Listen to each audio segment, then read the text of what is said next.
Ada sebuah kitab yang turun di tengah gurun yang terbakar matahari kepada seorang lelaki yang tidak pernah memegang pena sepanjang hidupnya, yang tidak mengenal satupun huruf, yang tidak pernah membaca satupun baris tulisan.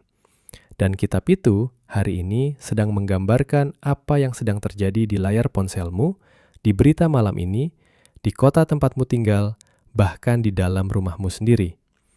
Ini bukan kebetulan, ini bukan tafsiran yang dipaksakan. Ini adalah kenyataan yang membuat para cendekiawan paling cerdas di zaman kita terdiam, yang membuat para profesor di universitas-universitas paling bergengsi menutup buku mereka dengan tangan yang gemetar, yang membuat orang-orang yang sebelumnya menertawakan agama tiba-tiba mencari kebenaran dengan mata yang basah. Kitab itu turun berabad-abad yang lalu di tengah masyarakat yang tidak mengenal listrik, tidak mengenal mesin, tidak mengenal apapun yang menyerupai dunia kita hari ini. Tetapi di dalamnya ada gambaran tentang peperangan yang belum pernah terjadi, tentang kerajaan-kerajaan yang belum pernah berdiri, tentang penemuan-penemuan yang baru muncul ribuan tahun kemudian, tentang peristiwa-peristiwa yang begitu rinci, begitu tepat, begitu mengerikan ketepatannya. Sehingga ketika engkau membacanya hari ini, kau akan merasa seolah-olah ayat-ayat itu baru saja ditulis pagi tadi sebagai komentar atas berita yang baru saja kau lihat. Dan inilah yang paling mengguncang hatiku ketika aku pertama kali menyadarinya. Kitab itu bukan lagi sekedar meramalkan masa depan. Ia tidak lagi berbicara tentang hari esok yang jauh. Ia sedang menggambarkan hari ini. Ia sedang menggambarkan momen ini, detik ini, ketika engkau duduk dan menatap layar di depanmu. Setiap konflik yang kau lihat di berita, setiap keluarga yang berkeping-keping di sekitarmu, setiap jiwa muda yang kebingungan tentang siapa dirinya, setiap kekayaan yang dirampas dari yang lemah dan dipindahkan ke tangan yang kuat, setiap kebohongan yang dijual sebagai kebenaran, setiap kebenaran yang dilabeli sebagai kebohongan. Tidak ada satupun dari semua ini yang mengejutkan kitab itu. Dan yang membuatku merinding setiap kali aku merenungkannya adalah ini. Setiap detail yang sedang terjadi di dunia hari ini telah tertulis di sana, telah diperingatkan di sana, telah dijelaskan dengan kasih sayang yang dalam, dengan tujuan yang jelas, dengan jalan keluar yang ditawarkan kepada siapa saja yang mau mendengar. Dan tujuan itu, saudaraku, adalah untuk dirimu. Bukan untuk orang yang hidup ratusan tahun yang lalu, bukan untuk seseorang di benua yang jauh. Untukmu, di detik ini, di tempatmu duduk sekarang, dengan segala beban yang kau bawa di hatimu malam ini. Dari negeri mana engkau menyaksikan video ini, wahai sahabatku yang kucintai karena Allah? Apakah engkau dari Indonesia, dari Malaysia, dari Brunei, dari Mesir, dari Maroko, dari Turki, dari Pakistan, dari Inggris, dari Jerman, dari Amerika, atau dari sudut bumi yang lain yang tidak kusebutkan namanya? Dimanapun engkau berada, ketahuilah satu hal. Pesan ini diturunkan untukmu. Allah menggerakkan jari-jarimu hingga kau mengetuk video ini di antara jutaan video lain, dan itu bukanlah sebuah kebetulan. Tidak ada yang namanya kebetulan di alam semesta yang dijaga oleh tangan Sang Pencipta. Friends, jika engkau mencintai Islam, jika engkau ingin memahami apa yang sebenarnya sedang terjadi di dunia ini, berlanggananlah channel ini dan tekan tombol suka, karena itu akan sangat membantu pesan ini sampai kepada saudara-saudara kita yang lain. Dan sekarang, mari kita buka kitab itu bersama-sama, dan mari kita lihat dunia ini melalui mata yang berbeda. Karena yang akan kau dengar berikutnya akan mengubah caramu memandang segala sesuatu di sekelilingmu. Dan tidak akan ada jalan untuk kembali kepada cara yang lama. Sekarang dengarkanlah baik-baik, karena apa yang akan kuceritakan sekarang adalah dasar dari segalanya. Kitab ini, Al-Quran, bukan sekedar kumpulan ritual yang dibaca di masjid pada hari Jumat. Bukan sekedar buku yang diletakkan di rak tertinggi di ruang tamumu, dibungkus dengan kain indah dan jarang sekali dibuka. Memang benar, di dalamnya terdapat panduan ibadah yang paling agung yang pernah diberikan kepada umat manusia. Panduan yang mengajarkan bagaimana seorang hamba berdiri di hadapan Tuhannya dengan penuh kerendahan. Tetapi itu bukanlah seluruh ceritanya. Itu hanyalah pintu masuknya. Kitab ini juga bukan sekedar kumpulan kisah-kisah lama tentang nabi-nabi terdahulu. Meskipun memang benar, ia memuat kisah-kisah paling kuat, paling mengharukan, paling penuh hikmah yang pernah diceritakan kepada manusia. Kisah-kisah yang membuat hati menangis dan jiwa bergetar. Tetapi sekali lagi, itu bukanlah seluruh ceritanya. Pada tingkatan yang paling dalam, pada lapisan yang paling tersembunyi, Al-Quran adalah sebuah dokumen yang hidup. Ia bernapas, ia berbicara, ia menjawab. Para ulama besar Islam selalu mengatakan hal ini sejak berabad-abad yang lalu. Mereka berkata bahwa Al-Quran berbicara kepada setiap zaman dengan bahasa zaman itu, bahwa setiap generasi yang datang akan menemukan di dalam ayat-ayatnya sebuah cermin yang memantulkan wajah masanya sendiri, bahwa kata-kata yang turun kepada Nabi Muhammad SAW berabad-abad yang lalu, di sebuah gua yang gelap, di sebuah bukit di tanah Arab, akan tetap sama tajamnya, sama mendesaknya, sama hidupnya, sama relevannya pada hari ini, seperti pada saat huruf pertamanya turun dari langit melalui malaikat Jibril alaihissalam. Dan ketika engkau memandang dunia hari ini dengan mata yang jujur, dengan hati yang berani melihat kebenaran tanpa menutupinya, dengan jiwa yang tidak takut mengakui apa yang sedang terjadi, kau akan menyadari bahwa para ulama itu 100% benar. Mereka tidak melebih-lebihkan. Mereka tidak berbicara dengan emosi yang berlebihan. Mereka hanya mengatakan apa yang mereka lihat dengan mata mereka. Apa yang mereka pahami dari kitab yang mereka cintai melebihi nyawa mereka sendiri. Dan sekarang, biarkan aku bertanya kepadamu satu pertanyaan yang akan menentukan segalanya yang akan datang setelah ini. Pernahkah engkau merasa bahwa ada sesuatu yang sangat salah dengan dunia hari ini? Sesuatu yang tidak bisa kau jelaskan dengan kata-kata. Sesuatu yang membuatmu terbangun di tengah malam dengan perasaan cemas yang aneh. Pernahkah engkau melihat berita dan merasa bahwa apa yang sedang dikatakan kepadamu bukanlah seluruh kebenarannya? Pernahkah engkau bertemu orang-orang yang tampak sukses, kaya, terkenal, tetapi di mata mereka kau melihat sebuah kekosongan yang dalam yang tidak bisa diisi oleh apapun di dunia ini? Jika jawabanmu adalah ya, maka kau telah menemukan video yang tepat pada waktu yang tepat. Karena Al-Quran telah berbicara tentang semua perasaan ini, dan apa yang akan kau dengar di bagian berikutnya adalah salah satu bukti paling mengejutkan dalam sejarah manusia tentang kebenaran kitab ini. Sebuah peristiwa yang ketika kau memahaminya, kau tidak akan pernah lagi meragukan satu huruf pun dari Al-Quran selama sisa hidupmu. Bayangkanlah sebuah pasukan yang baru saja dihancurkan, kotanya terbakar, panji-panjinya tercabik, dan dunia tertawa di atas kekalahannya. Lalu, seseorang yang tidak pernah membaca peta dan tidak pernah mempelajari strategi perang, berdiri di tengah gurun dan berkata bahwa pasukan itu akan bangkit kembali dan menang dalam beberapa tahun ke depan. Dan setiap kata itu menjadi kenyataan dengan ketepatan yang membuat para sejarawan modern tidak bisa tidur. Inilah yang akan kuceritakan padamu sekarang.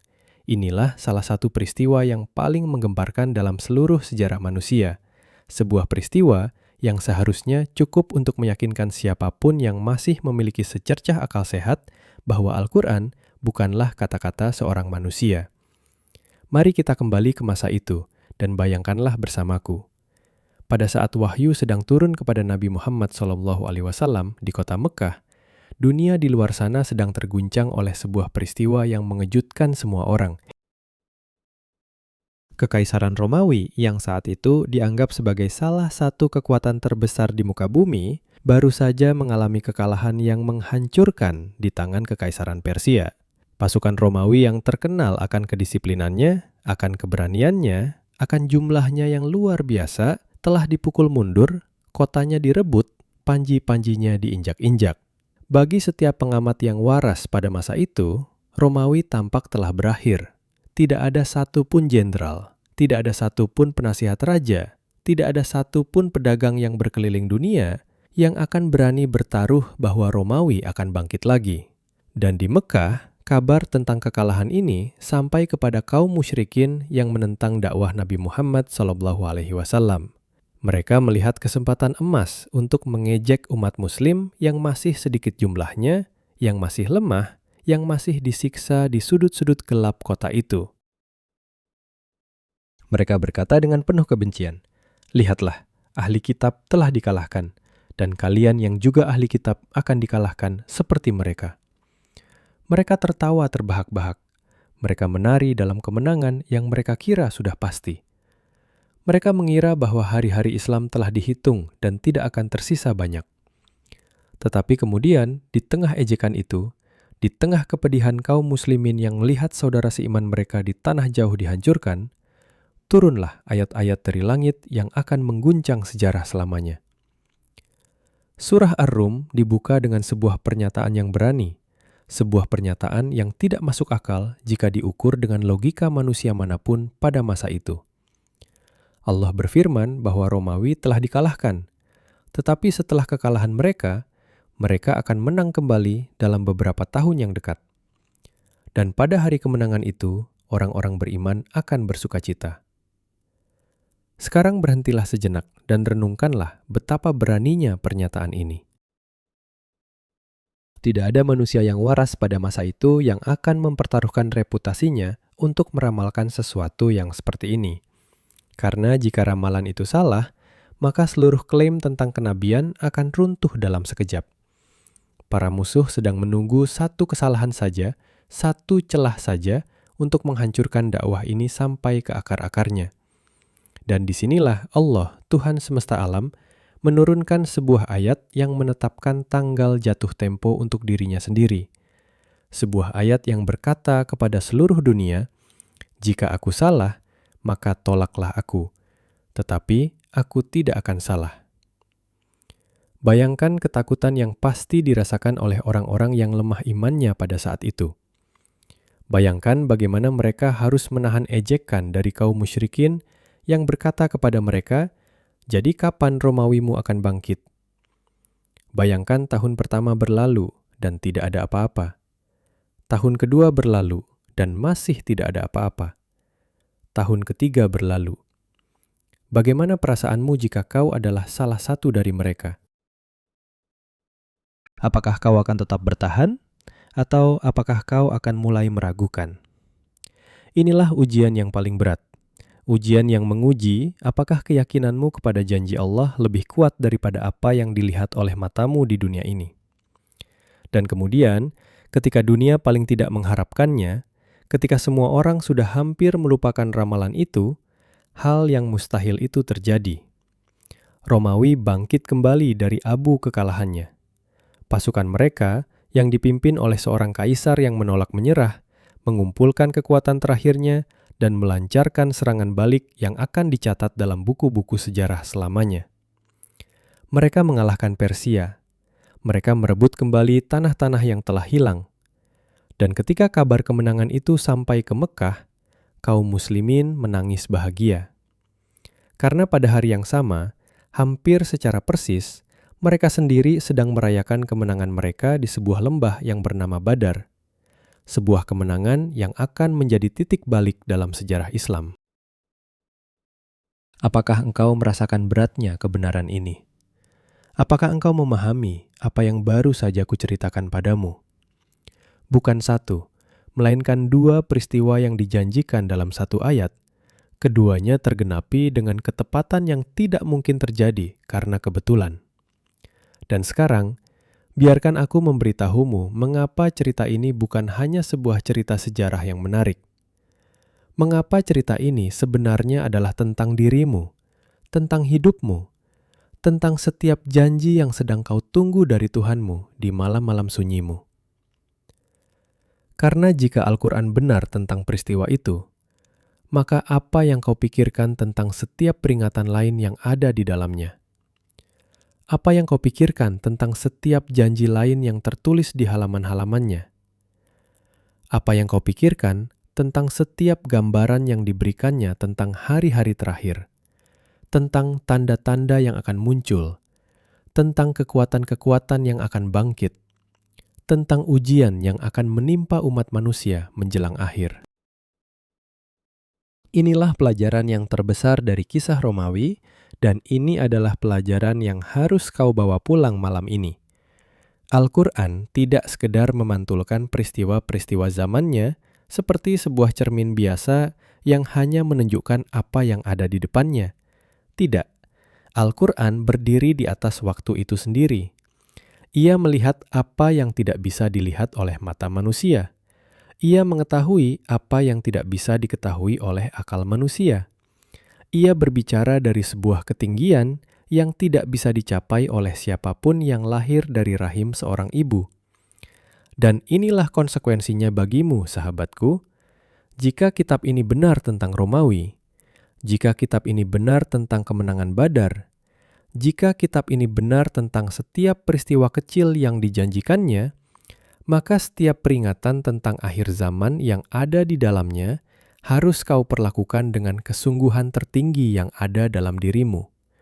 Bukan dengan rasa ingin tahu yang dingin, bukan dengan sikap acuh tak acuh seorang pengamat, tetapi dengan kesungguhan seseorang yang baru saja menyadari bahwa rumahnya sedang terbakar, dan ia harus memilih sekarang, di detik ini, apakah ia akan keluar atau apakah ia akan tetap duduk dan berpura-pura tidak melihat asapnya. Karena Al-Quran tidak pernah keliru, tidak satu kali pun, tidak pernah dalam seluruh sejarahnya yang panjang. Setiap hal yang dijanjikannya telah terjadi atau sedang dalam proses untuk terjadi. Dan ini membawa kita ke pertanyaan yang akan mengubah hidupmu jika engkau berani menghadapinya dengan jujur. Pertanyaan ini adalah, jika Al-Quran begitu tepat tentang masa lalu, maka apa yang sedang dikatakannya tentang dunia kita hari ini? Apa yang sedang dikatakannya tentang berita yang baru saja kau lihat malam ini? Apa yang sedang dikatakannya tentang perasaan kosong yang kau rasakan ketika kau berbaring di tempat tidurmu dan menatap langit-langit? Dan apa yang akan kuceritakan padamu sekarang adalah salah satu ayat yang paling menakutkan dalam seluruh Al-Quran. Sebuah ayat yang ketika kau memahaminya, kau akan melihat dunia di sekitarmu dengan cara yang sama sekali berbeda. Dan kau akan mulai menyadari bahwa orang-orang yang sedang menghancurkan dunia ini adalah orang-orang yang paling yakin bahwa mereka sedang menyelamatkannya. Sebuah peristiwa sekali saja bisa dianggap kebetulan. Dua peristiwa mungkin keberuntungan. Tetapi ratusan, ribuan janji yang tergenapi satu demi satu selama berabad-abad, setiap satunya dengan ketepatan yang membuat lidah keluh, itu bukan lagi kebetulan. Itu bukan lagi keberuntungan. Itu adalah tanda tangan dari Sang Pencipta sendiri di atas halaman-halaman kitab ini. Dan inilah yang harus kau pahami sebelum kita melangkah lebih jauh. Karena tanpa pemahaman ini, segala sesuatu yang akan kuceritakan padamu setelah ini tidak akan menyentuh hatimu sebagaimana seharusnya ia menyentuh. Kisah Romawi yang baru saja kuceritakan kepadamu bukanlah sekedar sebuah kisah sejarah yang menarik untuk diceritakan di majelis-majelis. Ia bukan sekedar bahan untuk debat antara orang-orang yang beriman dan orang-orang yang ragu. Ia adalah sebuah dasar, sebuah pondasi, sebuah batu pertama yang di atasnya seluruh bangunan keyakinanmu bisa berdiri dengan kokoh.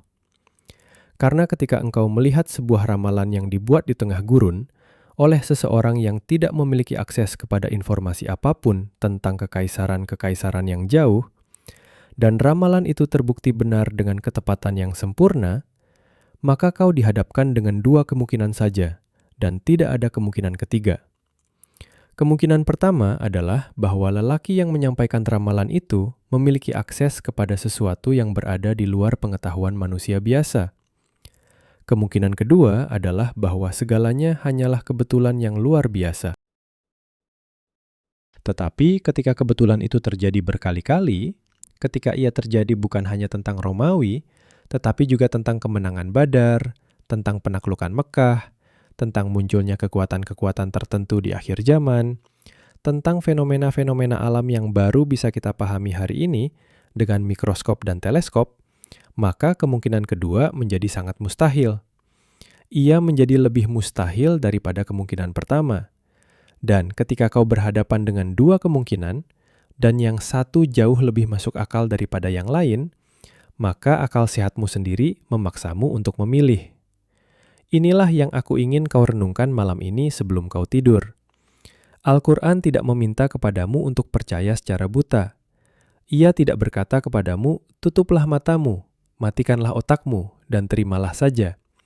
Sebaliknya, Al-Quran berkata kepadamu, bukalah matamu, gunakanlah akalmu, renungkanlah, perhatikanlah, bandingkanlah, ujilah aku. Ini adalah satu-satunya kitab di muka bumi yang berani menantang pembacanya untuk mencari kesalahan di dalamnya. Dan setelah berabad-abad, setelah jutaan orang mencoba, setelah para ahli dari setiap bidang ilmu pengetahuan memeriksa setiap ayatnya dengan teliti, tidak ada satupun kesalahan yang ditemukan. Tidak satupun. Sekarang pikirkanlah sejenak tentang apa yang baru saja kukatakan. Tidak ada kitab lain di dunia ini yang bisa membuat klaim seperti itu. Tidak ada teori ilmiah yang bisa bertahan tanpa diubah selama berabad-abad. Tidak ada filsafat yang bisa tetap relevan tanpa direvisi setiap generasi. Tetapi Al-Quran berdiri tegak, tidak berubah, tidak terkoreksi, tidak teredit. Sejak hari pertama ia turun sampai detik ini ketika engkau mendengarkan suaraku. Setiap huruf yang ada di dalamnya hari ini adalah huruf yang sama yang dibacakan oleh Nabi Muhammad SAW kepada para sahabatnya di pinggiran gurun. Tidak ada satu titik pun yang bergeser. Tidak ada satu kata pun yang berubah. Dan ini, sahabatku, membawa kita kepada sebuah kesimpulan yang berat. Jika kitab ini benar tentang masa lalu, jika kitab ini benar tentang setiap detail yang sudah bisa kita verifikasi, maka kewajiban kita adalah memperhatikan dengan sungguh-sungguh apa yang dikatakannya tentang masa kini dan masa yang akan datang. Bukan dengan rasa takut yang melumpuhkan, tetapi dengan kewaspadaan seorang yang sedang dipersiapkan untuk sesuatu yang besar. Karena Al-Quran tidak bicara untuk menakut-nakuti tanpa tujuan. Ia bicara untuk menyiapkan, untuk membimbing, untuk menyelamatkan. Dan apa yang akan kuceritakan padamu sekarang adalah salah satu peringatan paling tajam yang pernah dituliskan dalam kitab itu. Sebuah peringatan yang ketika kau mengangkat kepalamu dan memandang berita malam ini, kau akan merasa seolah-olah Allah sedang berbicara langsung kepadamu melalui layar di hadapanmu. Sekarang berhentilah sejenak, ambillah napas yang dalam. Dan lihatlah dunia di sekelilingmu dengan mata yang baru saja kuberikan kepadamu di bagian-bagian sebelumnya. Karena apa yang akan kuceritakan padamu sekarang adalah salah satu ayat yang paling berani dalam seluruh Al-Quran. Sebuah ayat yang menggambarkan dengan sempurna sebuah kelompok manusia yang akan muncul di akhir zaman, dan ketika kau memahaminya, kau akan menyadari bahwa kau melihat orang-orang ini setiap hari di televisi, di internet, di pidato-pidato para pemimpin dunia, di kampanye-kampanye yang dibungkus dengan kata-kata yang indah. Dalam surah Al-Baqarah, Allah yang Maha Tinggi menggambarkan sekelompok manusia dengan cara yang sangat khusus. Dia berfirman bahwa ketika dikatakan kepada mereka, janganlah kalian membuat kerusakan di muka bumi, mereka menjawab dengan penuh percaya diri bahwa sesungguhnya mereka hanyalah orang-orang yang memperbaiki keadaan. Kata Arab yang digunakan untuk kerusakan ini adalah fasad, sebuah kata yang membawa makna yang jauh lebih dalam daripada sekedar kerusakan fisik. Ia mencakup kerusakan moral, kerusakan sosial, kerusakan dalam cara berpikir, kerusakan dalam cara hidup, kerusakan yang menjalar ke dalam jiwa manusia dan menghancurkannya dari dalam tanpa siapapun menyadarinya. Dan orang-orang yang dijelaskan oleh ayat ini tidak menganggap diri mereka sebagai perusak. Tidak sama sekali. Mereka justru meyakini diri mereka sebagai pahlawan. Mereka memandang diri mereka di cermin setiap pagi dan melihat seseorang yang sedang menyelamatkan dunia. Mereka tidur dengan nyenyak di malam hari karena mereka yakin bahwa hari mereka telah dihabiskan untuk kebaikan umat manusia. Mereka memberikan pidato yang menggetarkan. Mereka menulis buku yang dipuji oleh para kritikus. Mereka menerima penghargaan dari institusi-institusi yang paling dihormati di dunia. Mereka adalah orang-orang yang tercerahkan, yang progresif, yang memandang ke depan, yang katanya membebaskan manusia dari belenggu masa lalu. Tetapi Allah yang melihat apa yang ada di dalam hati, yang mengetahui niat yang sebenarnya, yang tidak bisa ditipu oleh kata-kata yang indah dan slogan-slogan yang manis, menyatakan kebenaran yang sesungguhnya tentang mereka dengan kalimat yang membelah seperti pedang. Dia berfirman bahwa, "Ketahuilah, sesungguhnya merekalah orang-orang yang membuat kerusakan, tetapi mereka tidak menyadarinya." Dengarkanlah baik-baik bagian terakhir dari ayat ini. Mereka tidak menyadarinya. Bukan bahwa mereka pura-pura tidak menyadarinya, bukan bahwa mereka menyembunyikannya. Mereka benar-benar tidak melihatnya. Mata mereka telah ditutup oleh kesombongan mereka sendiri, oleh keyakinan bahwa mereka selalu benar, oleh penolakan untuk pernah meragukan diri sendiri walau sedetik pun. Dan inilah yang paling menakutkan dari ayat ini. Bayangkan seorang yang sedang menghancurkan rumahnya sendiri dengan kapak, dan setiap kali kapak itu jatuh, ia tertawa dan berkata bahwa ia sedang merenovasi. Bayangkan seorang dokter yang memberikan racun kepada pasiennya sambil tersenyum dan berkata bahwa ia sedang menyembuhkan. Bayangkan seorang gembala yang menggiring kawanannya ke jurang sambil bernyanyi tentang padang rumput hijau. Inilah gambaran yang dilukiskan oleh ayat ini, dan inilah gambaran yang akan kau temukan di mana-mana ketika engkau berhenti mendengarkanku dan mulai memperhatikan dunia di sekelilingmu. Tetapi siapakah orang-orang ini sebenarnya, dan bagaimana mereka berhasil meyakinkan miliaran manusia bahwa kerusakan yang mereka sebarkan adalah kebaikan? Inilah yang akan kukupas berikutnya, dan apa yang akan kau dengar akan membuatmu menutup matamu sejenak dan bertanya kepada dirimu sendiri pertanyaan yang sangat berat. Lihatlah ke arah gedung-gedung pencakar langit yang menjulang ke awan, ke arah panggung-panggung megah tempat para pemimpin dunia memberikan pidato yang menggetarkan, ke arah layar-layar besar yang menyiarkan kampanye-kampanye kemanusiaan dengan musik yang menyentuh hati. Dan ketahuilah satu kebenaran yang akan mengguncangmu sampai ke tulang sumsumu. Banyak dari semua itu. Banyak dari panji-panji yang berkibar dengan kata-kata yang indah. Banyak dari slogan-slogan yang dijual kepada miliaran manusia setiap harinya adalah persis seperti yang digambarkan oleh ayat yang baru saja kuceritakan padamu di akhir bagian sebelumnya. Mereka berkata, "Kami sedang memperbaiki dunia." Dan di balik kata-kata itu, sesuatu yang sangat berharga sedang dirobohkan tanpa siapapun memperhatikan. Lihatlah kepada institusi-institusi besar yang katanya berdiri untuk membela keadilan. Lihatlah kepada organisasi-organisasi internasional yang katanya didirikan untuk membela hak-hak manusia. Lihatlah kepada platform-platform media yang katanya hadir untuk menyebarkan informasi yang benar kepada publik. Lihatlah kepada pemerintahan-pemerintahan yang katanya bekerja untuk kepentingan rakyatnya. Mereka semua berbicara dengan bahasa yang sama. Bahasa yang dipenuhi dengan kata-kata indah seperti kemajuan, kebebasan, kesetaraan, hak, perdamaian, toleransi, inklusi. Kata-kata yang ketika kau dengar untuk pertama kalinya, hatimu cenderung untuk menerima. Karena siapa yang akan menentang kemajuan? Siapa yang akan menentang keadilan? Tetapi sekarang, dengarkanlah dengan teliti apa yang sedang terjadi di balik kata-kata indah itu. Di bawah panji kebebasan, institusi keluarga, yang merupakan benteng pertama dan terakhir bagi manusia, sedang dirobohkan satu demi satu. Anak-anak dipisahkan dari orang tua mereka secara emosional sejak usia yang sangat dini, dididik untuk percaya bahwa mereka tahu lebih banyak daripada nenek moyang mereka. Didorong untuk meragukan setiap nilai yang diwariskan kepada mereka selama berabad-abad.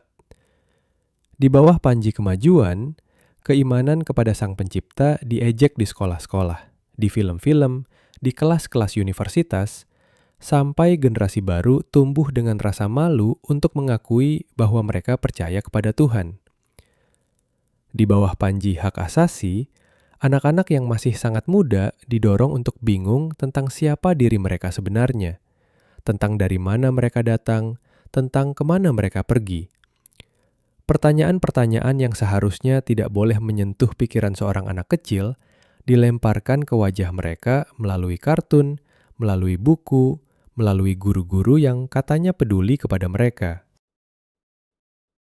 Di bawah panji keamanan, ribuan jiwa yang tidak bersalah kehilangan nyawa mereka di tanah-tanah yang jauh. Dan ketika air mata para ibu mengalir, kita diberitahu bahwa ini adalah harga yang harus dibayar untuk dunia yang lebih baik. Di bawah panji pembangunan, kekayaan seluruh bangsa dihisap dari tanah mereka sendiri dan dipindahkan ke tangan-tangan yang sudah terlalu kaya.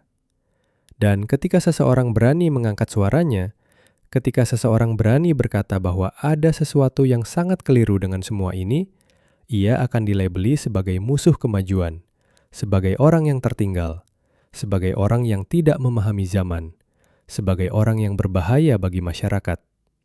Ia akan dikucilkan, ia akan dibungkam, ia akan disingkirkan dari ruang-ruang publik. Karena di zaman ini, kebenaran yang sederhana telah menjadi sebuah pelanggaran. Mengatakan bahwa langit itu biru telah menjadi sebuah keberanian.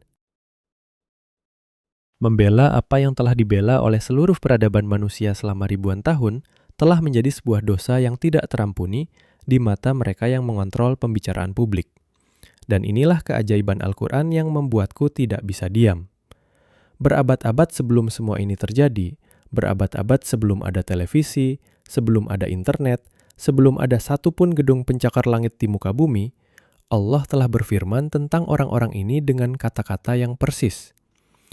Mereka berkata, kami pembaharu. Mereka berkata, kami sedang memperbaiki keadaan. Dan jawaban Allah telah siap untuk mereka sebelum mereka sendiri lahir ke dunia ini. Sesungguhnya merekalah para perusak, tetapi mereka tidak menyadarinya. Setiap kali aku merenungkan ketepatan ayat ini, hatiku gemetar. Bagaimana mungkin sebuah kitab yang turun di tengah gurun kepada seorang lelaki yang tidak bisa membaca, bisa menggambarkan zaman kita dengan ketelitian yang seperti ini? Ini bukan ramalan biasa. Ini adalah pengetahuan yang berasal dari Zat yang menciptakan waktu itu sendiri, yang melihat awal dan akhir secara bersamaan, yang tidak ada yang tersembunyi dari pandangannya. Tetapi inilah yang membuatku merinding lebih dari segalanya. Dan inilah yang akan kuceritakan sekarang. Inilah aspek yang paling menggetarkan dari seluruh gambaran ini. Dan aku ingin engkau mendengarkannya dengan hati yang terbuka lebar. Bukanlah masalah yang baru bahwa kerusakan ada di muka bumi. Kerusakan telah ada sejak putra Adam yang pertama mengangkat tangannya kepada saudaranya sendiri di awal sejarah manusia. Kerusakan telah ada di setiap zaman, di setiap peradaban, di setiap sudut bumi yang dihuni oleh manusia. Tidak ada generasi yang lolos dari kehadirannya. Tidak ada negeri yang tidak pernah merasakan racunnya. Itu bukan berita baru. Itu bukan hal yang akan membuat siapapun yang mengenal sejarah merasa terkejut. Yang membedakan zaman kita dari semua zaman sebelumnya adalah sesuatu yang jauh lebih dalam. Sesuatu yang jauh lebih berbahaya. Sesuatu yang ketika kau memahaminya, kau akan merasakan sebuah dingin yang merayap di tulang punggungmu. Yang membedakan zaman ini adalah bahwa kerusakannya tidak menyadari dirinya sebagai kerusakan. Di zaman-zaman dahulu, ketika seorang penindas menindas, ia setidaknya tahu bahwa ia adalah penindas. Ia mungkin tetap melakukannya. Ia mungkin tidak peduli, tetapi setidaknya ada kejujuran dalam kejahatannya. Hari ini tidak. Hari ini penindas yakin sepenuhnya bahwa ia adalah pembebas. Penghancur yakin sepenuhnya bahwa ia adalah pembangun. Orang yang menyebarkan kekacauan moral yakin sepenuhnya bahwa ia sedang memperluas batas-batas kebebasan manusia. Dan inilah yang membuat zaman ini menjadi salah satu zaman yang paling sulit untuk hidup dengan iman yang utuh. Karena kau tidak hanya berhadapan dengan kejahatan, kau berhadapan dengan kejahatan yang menyamar sebagai kebaikan, dengan begitu sempurnanya, sehingga jutaan orang tertipu olehnya tanpa sadar. kau tidak hanya menghadapi kebohongan, kau menghadapi kebohongan yang dibungkus dengan begitu indah, sehingga ia terasa seperti kebenaran yang paling jelas. Kau tidak hanya berperang melawan musuh yang terlihat, kau berperang melawan musuh yang menyebut dirinya temanmu, yang mengaku sedang membantumu, yang tersenyum kepadamu sambil mengambil sesuatu yang sangat berharga dari dirimu tanpa kau sadari. Dalam surah Al-Kahfi, surah yang Nabi Muhammad SAW memerintahkan kita untuk membacanya setiap hari Jumat sebagai perlindungan dari fitnah-fitnah besar di akhir zaman, Allah menceritakan kisah para pemuda yang melarikan diri dari masyarakat mereka yang telah rusak demi menjaga iman mereka tetap utuh. Mereka adalah pemuda-pemuda yang melihat dengan mata yang jernih bahwa segala sesuatu di sekeliling mereka sedang mengalami kehancuran moral yang dalam, dan mereka memilih untuk menyendiri di sebuah gua daripada ikut serta dalam kerusakan itu. Dan di dalam surah yang sama, di dalam halaman yang sama, Allah memberitahu kita tentang siapa orang-orang yang paling merugi di hari kiamat. Dia berfirman, "Maukah aku beritahukan kepada kalian tentang orang-orang yang amalnya paling sia-sia? Mereka adalah orang-orang yang seluruh usaha mereka di dunia ini lenyap tanpa bekas, sementara mereka mengira bahwa mereka sedang melakukan sesuatu yang terbaik." Dengarkanlah kata-kata itu sekali lagi. Mereka mengira bahwa mereka melakukan yang terbaik. Inilah tanda tangan dari zaman ini. Tetapi pertanyaan yang akan menghantuimu sepanjang malam adalah ini. Bagaimana aku bisa memastikan bahwa aku sendiri tidak termasuk di antara mereka? Dan apa jawaban Al-Quran terhadap rasa sakit yang dirasakan oleh jutaan jiwa yang tidak bersalah di dunia ini hari ini? Ada anak-anak yang malam ini tidur tanpa atap di atas kepala mereka. Ada ibu-ibu yang menggali reruntuhan dengan tangan kosong mencari putra mereka. Ada ayah-ayah yang menggendong jenazah anak mereka sambil air mata mereka mengering di wajah karena sudah terlalu banyak menangis.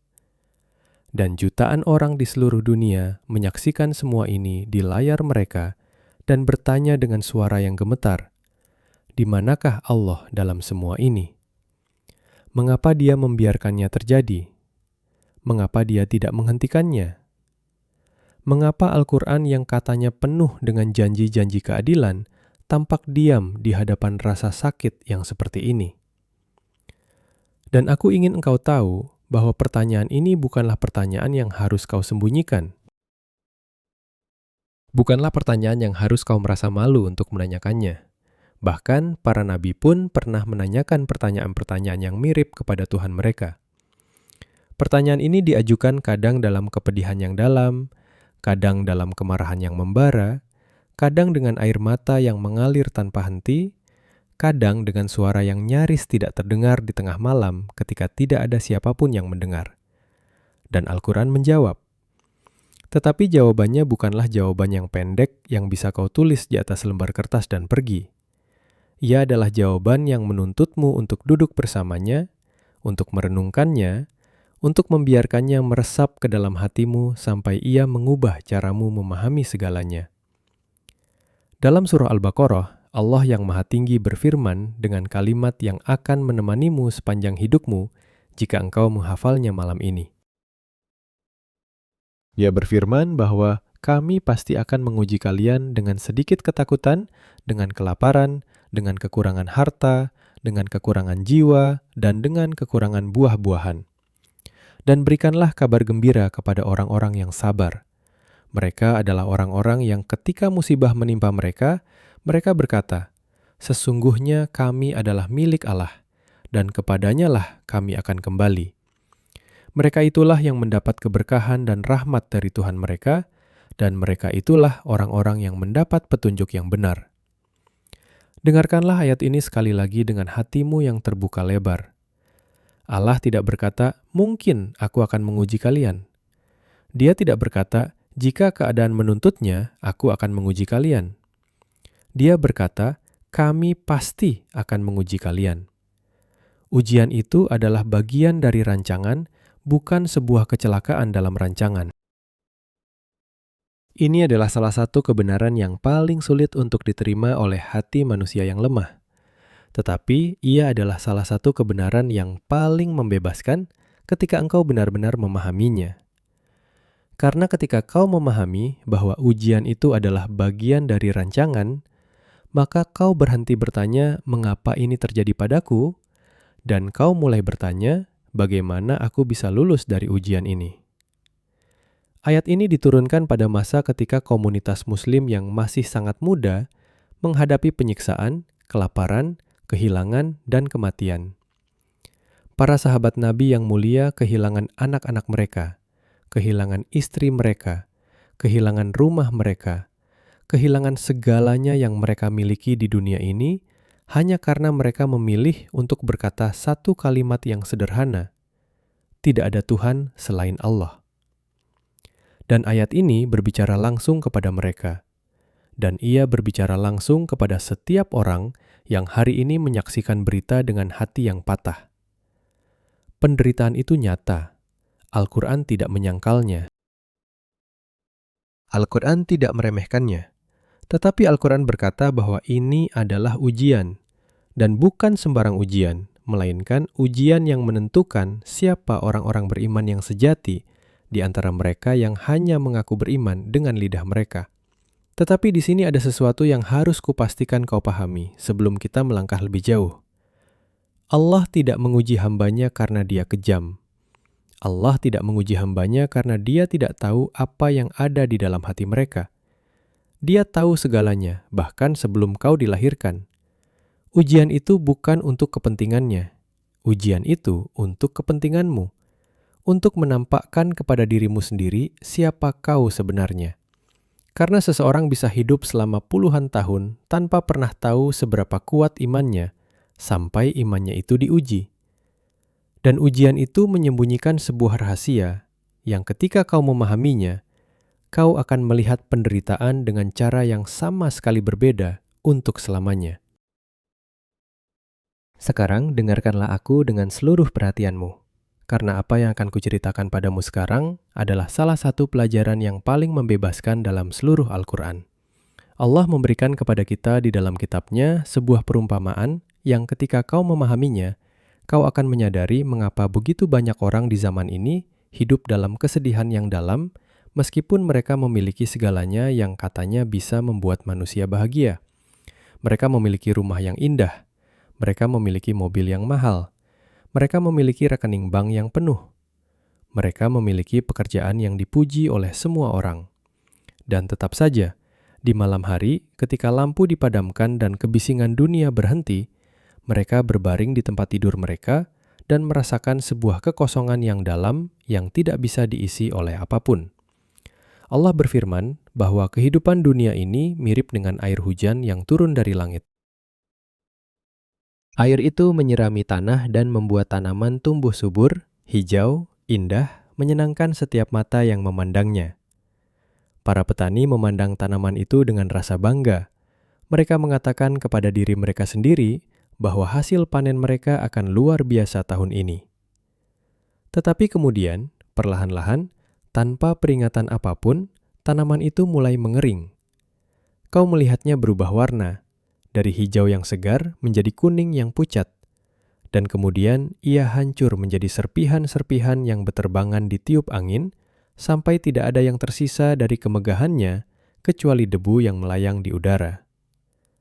Ayat ini bukanlah ajakan untuk meninggalkan dunia. Al-Quran bukanlah kitab pengasingan diri. Ia tidak menyuruhmu untuk pergi ke gua dan duduk di sana selama sisa hidupmu, sambil menolak segala sesuatu yang ada di dunia. Sama sekali tidak. Ia menyuruhmu untuk melihat dunia dengan mata yang jernih, untuk terlibat di dalamnya tanpa membiarkan dirimu tertipu olehnya, untuk bekerja dan berusaha dan membangun tanpa menjadikan dunia ini sebagai tujuan akhir dari keberadaanmu. Dan inilah rahasia yang dilewatkan oleh kebanyakan orang di zaman ini.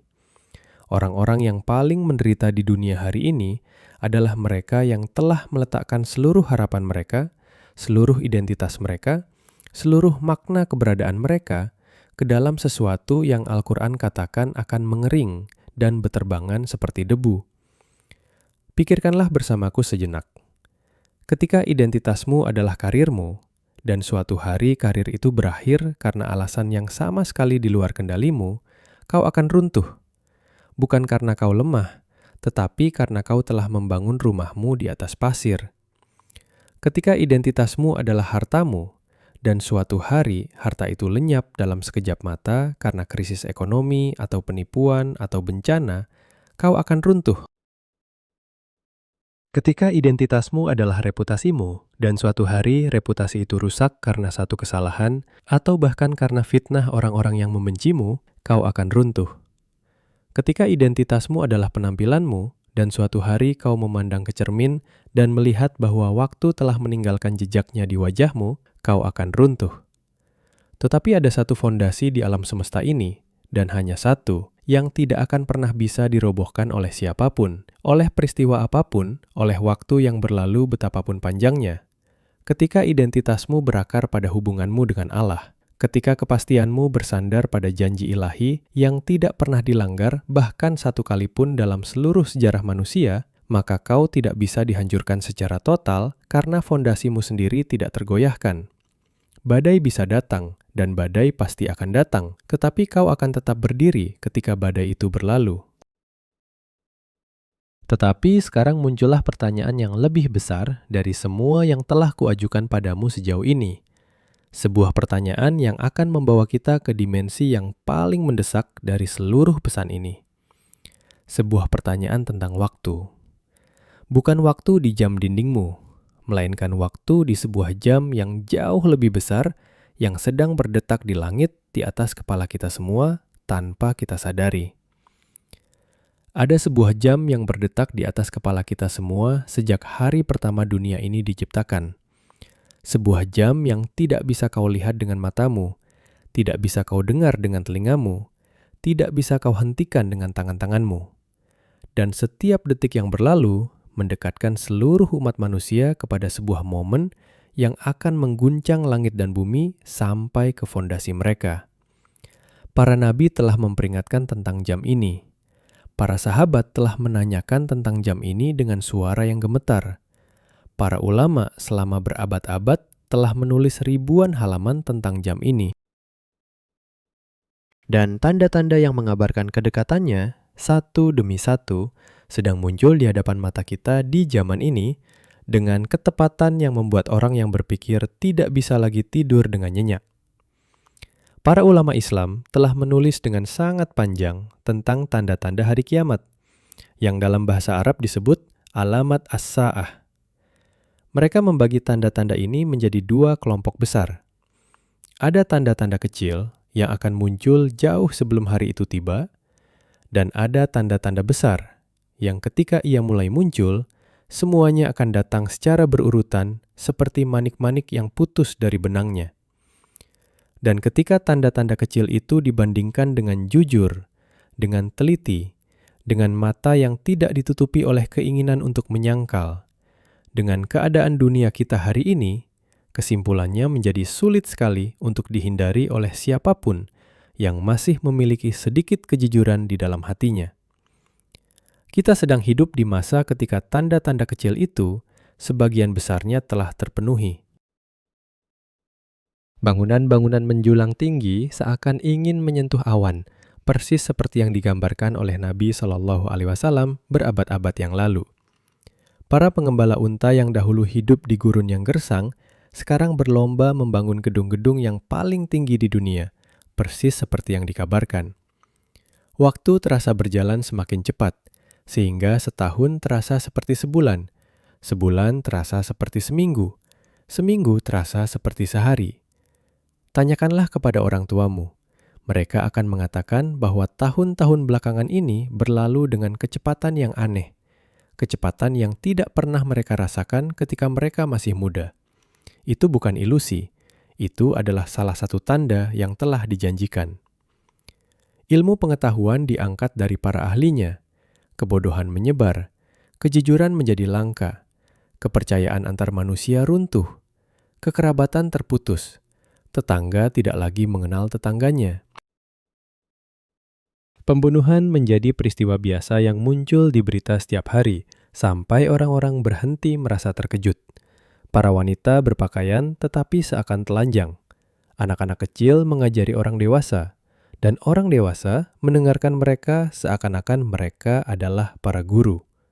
Setiap satu dari tanda-tanda ini telah dikabarkan dalam hadis-hadis sahih yang dikumpulkan oleh para imam besar seperti Imam Bukhari, Imam Muslim, dan yang lainnya. Dan setiap satu dari tanda-tanda ini sedang terjadi di sekelilingmu sekarang, di kotamu, di lingkunganmu, mungkin bahkan di rumahmu sendiri. Tetapi tanda-tanda kecil ini hanyalah pembukaan dari sebuah pertunjukan yang jauh lebih besar. Di Cakrawala, belum tiba tetapi semakin mendekat setiap hari, ada tanda-tanda besar yang akan mengguncang seluruh umat manusia ketika mereka muncul. Akan muncul seorang penipu besar yang akan mengaku sebagai Mesias palsu, yang akan menyebut dirinya sebagai juru selamat dunia, yang akan memiliki kemampuan untuk menipu mata jutaan manusia dengan keajaiban-keajaiban yang tampak nyata, padahal hanyalah ilusi. Akan turun kembali ke bumi seorang utusan yang mulia, Isa putra Maryam alaihissalam. Sebagaimana ia naik ke langit, ia akan turun kembali. Akan muncul Imam Mahdi yang akan memimpin umat ini di salah satu masa yang paling gelap dalam sejarahnya. Dan matahari akan terbit dari arah barat, sebuah peristiwa yang ketika ia terjadi, pintu taubat akan ditutup selamanya, dan tidak ada gunanya lagi seseorang mengucapkan kalimat iman setelah itu. Surah Az-Zukhruf sendiri di dalam Al-Quran berbicara tentang Isa alaihissalam dengan cara yang sangat khusus. Allah berfirman bahwa sesungguhnya dia adalah tanda untuk hari kiamat. Maka janganlah kalian ragu padanya, dan ikutilah aku. Inilah jalan yang lurus. Para ulama tafsir, terutama ulama besar seperti Ibnu Katsir rahimahullah, dalam karyanya yang monumental, menjelaskan ayat ini sebagai isyarat yang jelas bahwa turunnya Isa alaihissalam kembali ke bumi adalah salah satu tanda yang dengannya manusia akan mengetahui bahwa hari kiamat telah benar-benar dekat. Dan inilah yang akan kuceritakan kepadamu sekarang, sesuatu yang mungkin belum pernah kau dengar sebelumnya dengan begitu rinci. Karena Nabi Muhammad SAW tidak hanya mengabarkan bahwa Isa akan turun, tetapi beliau juga memberikan rincian-rincian yang sangat tepat tentang bagaimana, di mana, dan dalam keadaan apa beliau akan turun. Rincian-rincian yang ketika kau mendengarnya, kau akan merasa seakan-akan kau sedang membaca sebuah laporan saksi mata, bukan sebuah ramalan yang dibuat berabad-abad yang lalu. Dengarkanlah baik-baik sekarang, karena apa yang akan kuceritakan padamu adalah salah satu deskripsi yang paling indah dan paling rinci yang pernah diberikan oleh seorang nabi tentang sebuah peristiwa di masa depan. Nabi Muhammad SAW telah mengabarkan kepada kita dalam sebuah hadis yang dikumpulkan oleh Imam Bukhari, hadis yang sanadnya sahih tanpa cela, bahwa Isa putra Maryam alaihissalam akan turun di dekat sebuah menara putih yang berada di sebelah timur kota Damaskus. Bayangkanlah bersamaku gambaran ini. Sebuah menara putih yang berdiri tegak di langit. Dan dari awan-awan turunlah seorang utusan yang mulia, yang ratusan tahun yang lalu telah diangkat oleh Allah ke langit untuk diselamatkan dari rencana jahat orang-orang yang ingin mencelakainya. Beliau akan turun mengenakan 2 helai pakaian yang dicelup dengan warna kekuningan yang lembut, persis seperti warna safron. Beliau akan meletakkan kedua telapak tangannya di atas sayap 2 malaikat yang menemaninya turun ke bumi. Setiap kali beliau menundukkan kepalanya, butir-butir air akan jatuh dari rambutnya, seakan-akan beliau baru saja keluar dari air, meskipun sebenarnya beliau tidak menyentuh air. Renungkanlah ketepatan dari rincian-rincian ini. Bukan gambaran yang umum, bukan deskripsi yang kabur, pakaian yang spesifik, warna yang spesifik, posisi tangan yang spesifik, bahkan keadaan rambut yang spesifik. Bagaimana seseorang yang hidup berabad-abad yang lalu bisa memberikan rincian seperti ini, kecuali jika beliau menerima pengetahuan dari Zat yang melihat setiap peristiwa sebelum ia terjadi. Kemudian Isa alaihissalam akan mengejar penipu besar itu, yang telah membuat kekacauan besar di muka bumi dengan tipuannya, dan beliau akan menangkapnya di sebuah tempat yang dikenal dengan nama Gerbang Lud. Di sanalah penipu itu akan menemui akhir hidupnya di tangan Isa alaihissalam. Dan dengan kematiannya, salah satu masa yang paling gelap dalam sejarah umat manusia akan berakhir.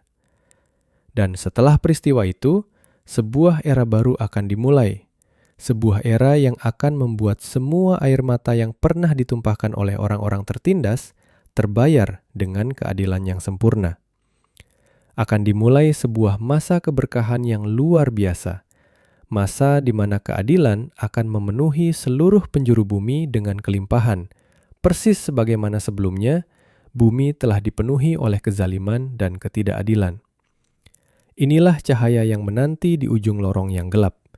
Inilah fajar yang menunggu di balik malam yang panjang.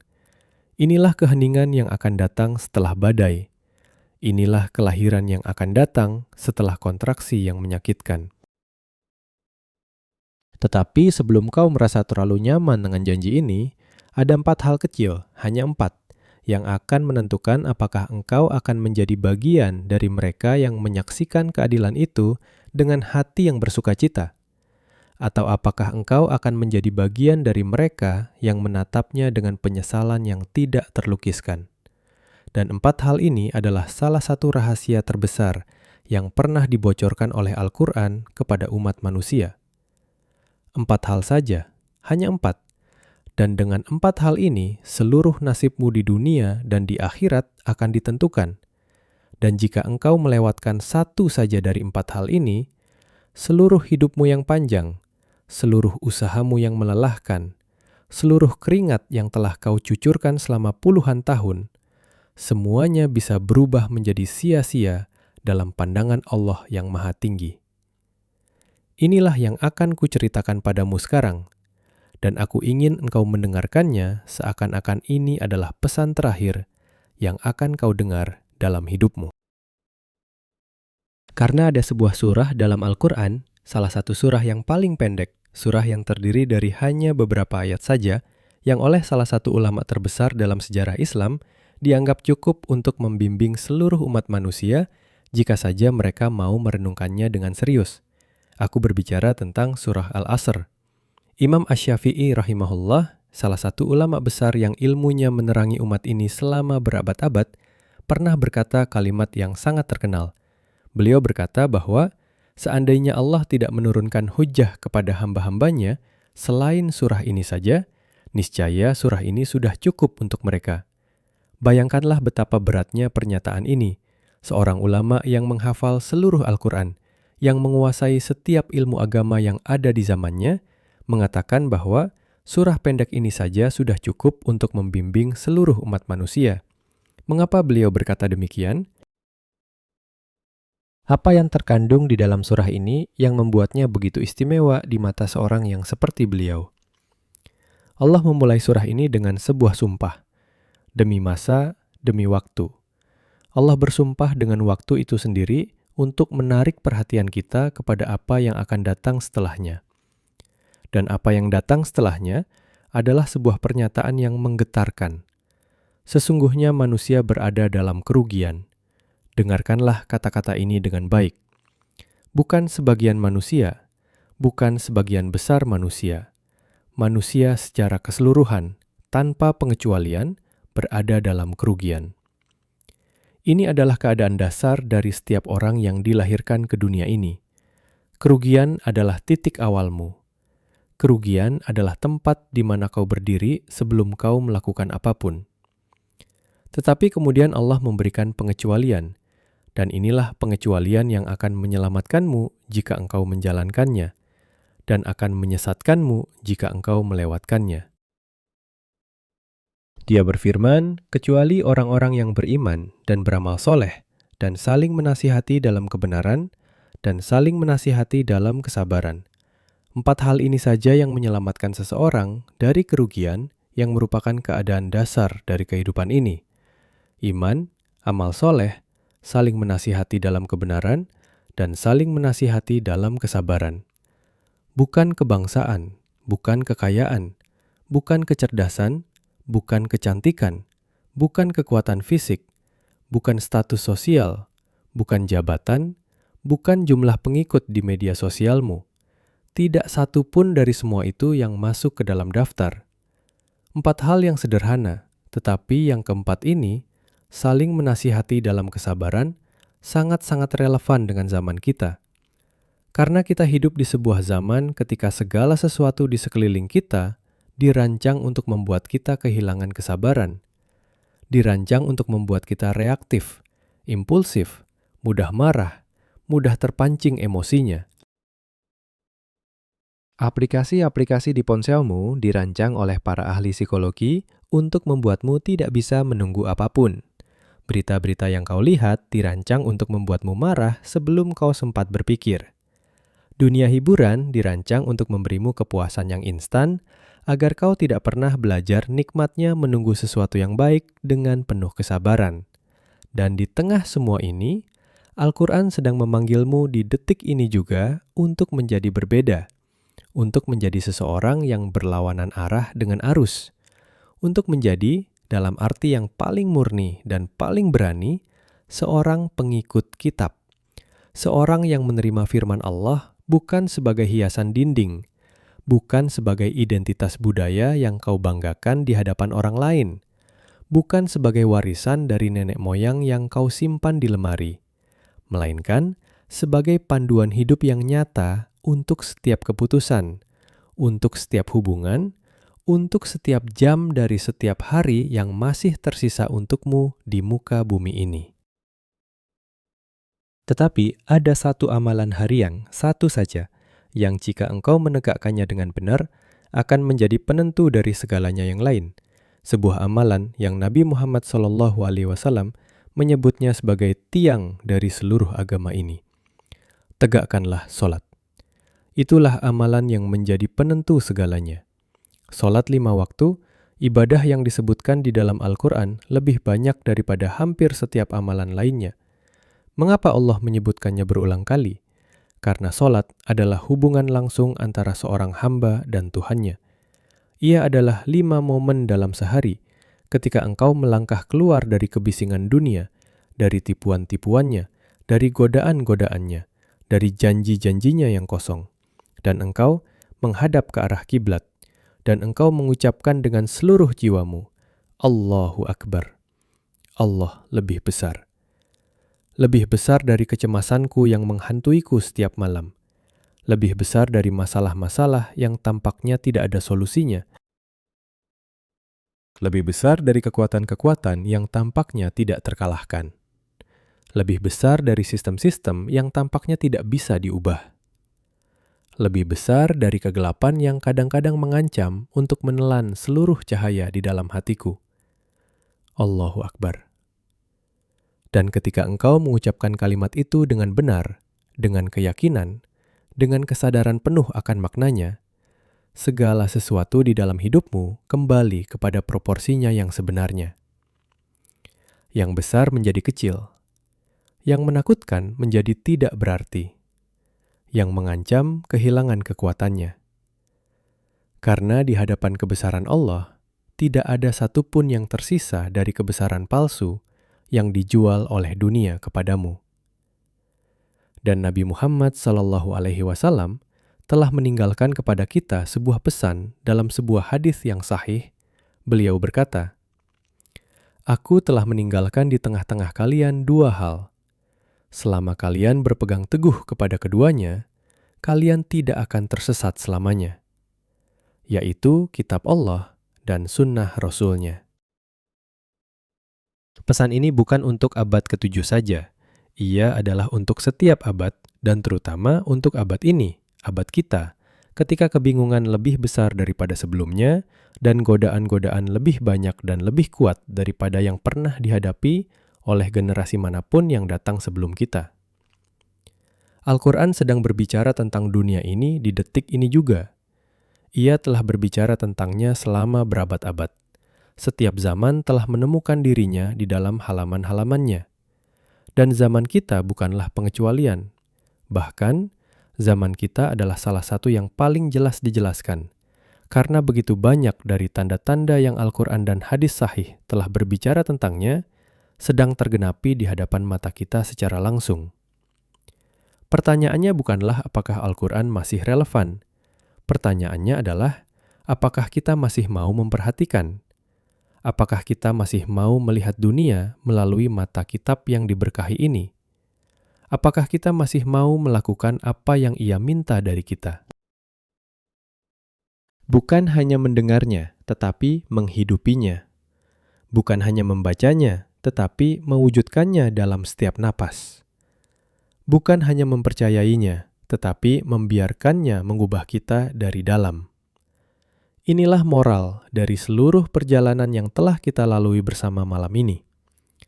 Setiap peristiwa yang sedang terjadi di dunia ini, setiap air mata yang ditumpahkan, setiap ketidakadilan yang kau saksikan, setiap kebingungan yang menyelimuti generasi ini, bukanlah hal-hal yang muncul tanpa makna.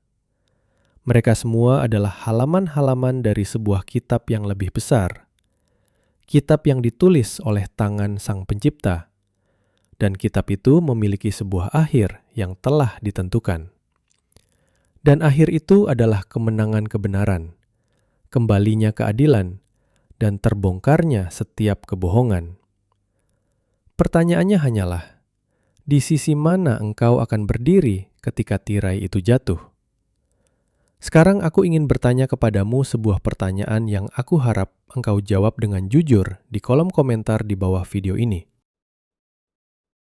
Jika engkau tahu bahwa hari ini adalah hari terakhirmu di dunia ini, jika malaikat maut datang menjemputmu sebelum matahari terbit besok pagi, apakah engkau merasa siap untuk bertemu dengan Tuhanmu?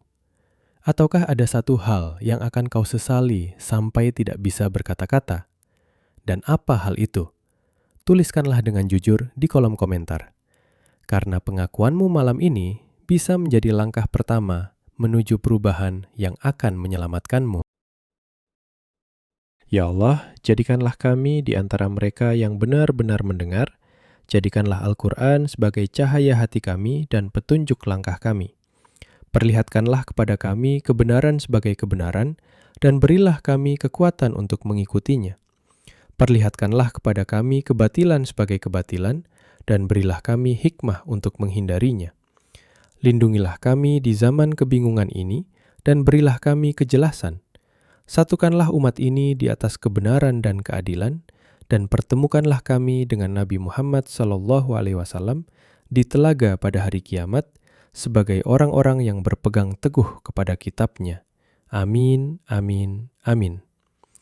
Saudaraku yang tercinta, jika video ini menyentuh hatimu walau sedikit saja, tekanlah tombol suka, berlanggananlah kepada channel ini, dan bagikanlah kepada saudara-saudaramu agar pesan ini sampai kepada hati-hati yang menanti cahaya. Sampai jumpa di video berikutnya. Semoga Allah selalu menjaga kita semua di jalan yang lurus.